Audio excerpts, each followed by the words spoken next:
Bismillahirrahmanirrahim. Assalamualaikum warahmatullahi wabarakatuh. Perjalanan hidup Nabi Samuel menurut Islam bisa disimak dalam tafsir Al-Quran pada surah Al-Baqarah ayat 246.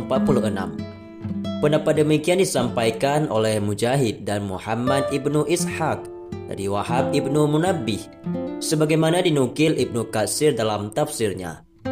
Allah Subhanahu wa Ta'ala berfirman, "Apakah kalian tidak memperhatikan pemuka-pemuka Bani Israel sesudah Nabi Musa alaihissalam? Yaitu mereka berkata kepada seorang nabi mereka, 'Angkatlah untuk kami seorang raja supaya kami berperang di bawah pemimpinnya di jalan Allah Subhanahu wa Ta'ala.' Nabi mereka pun menjawab, 'Mungkin sekali jika kalian nanti diwajibkan berperang, kalian tidak akan berperang.' Lalu mereka pun menjawab, 'Mengapa kami tidak mau berperang di jalan Allah Subhanahu wa Ta'ala? Padahal sesungguhnya kami telah diusir dari kampung halaman kami dan dari anak-anak kami.' Maka tatkala perang itu diwajibkan atas mereka, mereka pun berpaling kecuali beberapa orang saja di antara mereka. Maka Allah Maha mengetahui siapa orang-orang yang zalim." Quran surah Al-Baqarah ayat 246. Menurut Mujahid, nabi tersebut adalah Samuel. Hal yang sama dikatakan pula oleh Muhammad ibnu Ishaq dari Wahab ibnu Munabbih, bahwa dia adalah Samuel ibnu Bali ibnu Alqamah ibnu Turkham ibnu Yahud ibnu Bahrad ibnu Alqamah ibnu Majib ibnu Amarisa ibnu Azariya ibnu Safiyah ibnu Alqamah ibnu Abu Yashif ibnu Qarun ibnu Yashur ibnu Qahis ibnu Lewi ibnu Yakub ibnu Ishaq ibnu Ibrahim alaihissalam. Ibnu Katsir mengutip Wahab ibnu Munabbih mengatakan, pada mulanya kaum Bani Israel sesudah Nabi Musa alaihissalam berada dalam jalan yang lurus selama satu kurun waktu. Kemudian mereka membuat-buat hal yang baru, dan sebagian dari antara mereka ada yang menyembah berhala-berhala. Di antara mereka masih ada nabi-nabi yang memerintahkan kepada mereka untuk berbuat kebajikan dan melarang mereka berbuat kemungkaran, serta meluruskan mereka sesuai dengan ajaran kitab Taurat. Hingga akhirnya mereka melakukan apa yang mereka sukai. Lalu Allah Subhanahu wa Ta'ala mengusahakan mereka atas musuh-musuh mereka. Dan akhirnya banyak di antara mereka yang terbunuh dalam jumlah yang sangat besar. Banyak yang ditawan oleh musuh-musuh mereka, serta negeri mereka banyak yang diambil dan dijajah oleh musuh-musuh mereka. Pada mulanya tiada seorang raja pun yang memerangi mereka, melainkan mereka dapat mengalahkannya. Hal tersebut berkat kitab Taurat dan Tabut, yaitu peti yang telah ada sejak masa lalu. Keduanya diwariskan secara turun-temurun dari para pendahulu mereka sampai kepada Nabi Musa alaihissalam. Akan tetapi tatkala mereka tenggelam dalam kesesatannya, maka kedua barang tersebut dapat dirampas dari tangan mereka oleh salah seorang raja di suatu peperangan. Raja tersebut merebut kitab Taurat dan Tabut dari tangan mereka, dan tiada yang hafal akan kitab Taurat di kalangan mereka kecuali hanya beberapa gelintir orang saja. Kenabian terputus dari keturunan mereka. Tiada yang tertinggal dari kalangan keturunan Lewi yang biasanya menurunkan para nabi, selain seorang wanita hamil dari suaminya yang telah terbunuh. Maka kaum Bani Israel mengambil wanita tersebut dan mengarantinakannya di dalam sebuah rumah dengan harapan semoga Allah Subhanahu wa Ta'ala memberinya rezeki seorang anak yang kelak akan menjadi seorang nabi bagi mereka. Sedangkan wanita tersebut terus-menerus berdoa kepada Allah Subhanahu wa Ta'ala agar diberi seorang anak laki-laki. Allah mengabulkan doa wanita tersebut dan lahirlah darinya seorang bayi lelaki yang kemudian diberi nama Samuel, yang artinya Allah memperkenankan doaku. Di antara ulama ada yang mengatakan bahwa bayi itu diberi nama Syam'un, yaitu Samsun, yang artinya sama. Anak tersebut tumbuh dewasa di kalangan kaum Bani Israel, dan Allah menganugerahinya dengan pertumbuhan yang baik.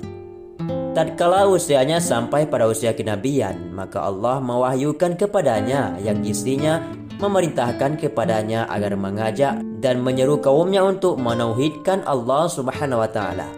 Lalu ia menyeru kaum Bani Israel dan mereka meminta kepadanya agar ia mengangkat seorang raja buat mereka yang akan memimpin mereka dalam memerangi musuh-musuh mereka, karena raja mereka telah binasa. Nabi Samuel pun berkata kepada mereka, "Apakah kalian benar-benar jika Allah mengangkat seorang raja untuk kalian, bahwa kalian akan berperang dan menunaikan tugas yang dibebankan kepada kalian, yaitu berperang bersamanya?" Mereka pun menjawab, yang jawabannya disintir oleh firman Allah Subhanahu wa taala, yaitu pada surah Al-Baqarah ayat 246. "Mengapa kami tidak mau berperang di jalan Allah, padahal sesungguhnya kami telah diusir dari kampung halaman kami dan dari anak-anak kami. Yakni negeri kami telah dirampas dari tangan kami dan banyak anak-anak kami yang ditawan." Allah Subhanahu wa taala berfirman, "Maka tatkala perang itu diwajibkan atas mereka, mereka pun berpaling, kecuali beberapa orang saja di antara mereka. Allah Maha mengetahui siapa orang-orang yang zalim." Quran Surah Al-Baqarah ayat 246. Yaitu mereka tidak memenuhi apa yang telah mereka janjikan. Bahkan kebanyakan dari mereka membangkang, tidak mau berjihad, dan Allah Maha mengetahui siapakah mereka itu. Tentang kisah Nabi Samuel memilih petani miskin untuk memimpin kaum Bani Israel. Singkat cerita, saat keadaan Bani Israel semakin memprihatinkan, Allah Subhanahu wa taala mengutus Nabi Samuel untuk memperbaiki keadaan itu. Pelan-pelan dengan penuh ketekunan, Bani Israel mulai beranjak dari ketertindasan di bawah arahan Nabi Samuel. Mereka yang awalnya tercerai-berai perlahan mulai berkumpul kembali di masing-masing sanak saudaranya. Bani Israel yang mulai mapan itu kemudian berniat untuk merebut kembali wilayah mereka dari penduduk bangsa Palestina. Akan tetapi mereka tidak lantas menyerang Palestina karena di intel mereka belum memiliki pemimpin yang bisa diandalkan. Nabi Samuel paham benar karakter Bani Israel kala itu. Di antara mereka tidak ada yang mau menjadi pemimpin, tetapi ketika ada yang memimpin, mereka sulit untuk taat pada pemimpin itu.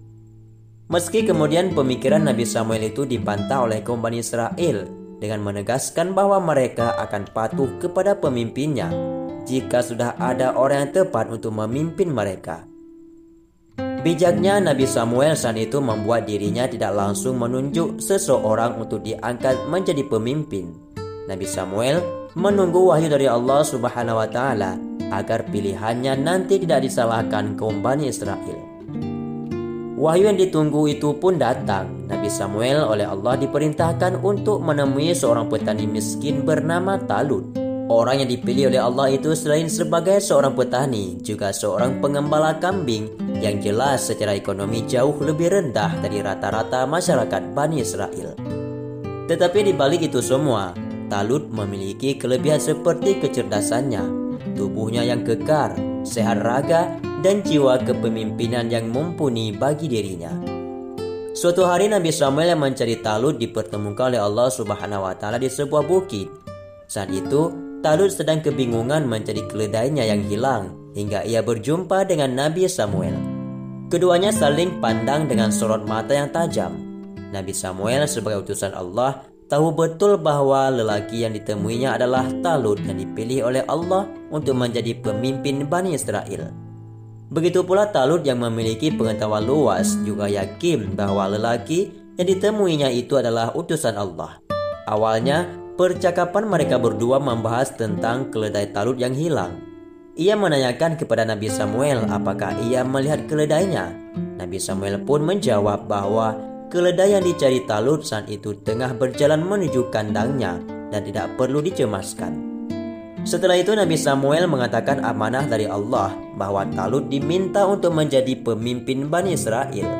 Seketika Talut tidak percaya dengan kata-kata utusan Allah dan ragu karena dirinya bukan siapa-siapa. Tetapi berkat kepercayaan Talut bahwa yang meminta itu adalah seorang nabi, maka Talut pun setuju dengan tawaran tersebut. Hingga akhirnya Talut diumumkan oleh Nabi Samuel di hadapan kaum Bani Israel. Mereka yang sebelumnya tidak kenal dengan Talut lantas menentang apa yang diajukan Nabi Samuel. Mereka beranggapan bagaimana mungkin seorang petani miskin dapat memimpin mereka Bani Israel yang jauh lebih terpandang. "Mengapa orang yang tidak kami kenal itu harus menjadi raja kami?" kata Bani Israel. Nabi Samuel pun menjelaskan bahwa yang berhak menjadi seorang pemimpin bukan hanya mereka memiliki sanan bangsawan atau yang kaya raya, tetapi kemampuan itu bisa dimiliki siapa saja termasuk Talut yang hanya seorang petani. Nabi Samuel menegaskan bahwa sosok Talut dipilih oleh Allah Subhanahu wa taala, bukan dirinya yang memilih. Maka dari itu mereka harus setuju dengan Talut sebagai pemimpin mereka. Perdebatan tersebut akhirnya diselesaikan setelah benda pusaka tabut yang telah lama hilang yang mereka agung-agungkan diberikan oleh malaikat kepada Talut. Bani Israel yang menyaksikan itu pun tidak mampu menyangkalnya lagi, dan ditetapkanlah Talut sebagai pemimpin mereka meski hanya seorang petani miskin.